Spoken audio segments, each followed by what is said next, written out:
When you start college, that's the time when you have the chance to experiment, when you have the chance to open yourself up to new things, when you can discover who you are and who you might become. Tell me one thing. Yes. Is my daughter going to have a job and she's not going to come back home after it's done? The very concept of the institution of higher learning is about to be broken. Our nation's combined student loan debt has now hit $1 trillion. College tuition has increased more than any other good or service in the entire U.S. economy. It's like a subprime mortgage broker that ripped you off. Original balances in the tens and $20,000s of dollars, ballooning up into hundreds of thousands of dollars. If I do ever have kids, my private loans will be directly passed to them, even if I die. It's a nightmare. The government will make $184 billion off our kids trying to get an education.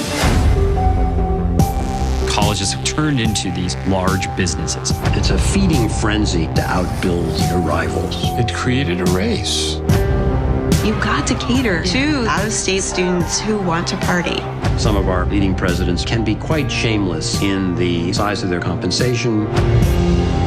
The older generations that criticize the millennials grew up in a time when you could go to a state university and pay your way through with summer jobs. There's going to be a collapse. People just don't want to pay for it anymore.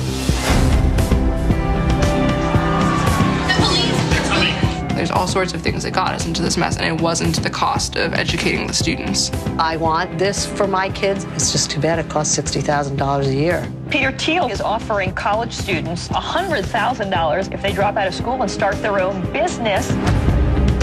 If you didn't go to college, what would you do instead? When I went to school, there was no way to access the services that higher education provided. Now you can. I want to better myself. If I dropped out of Harvard, I'm back where I started. What kind of a society do we want to be? America has been all about critical thinking.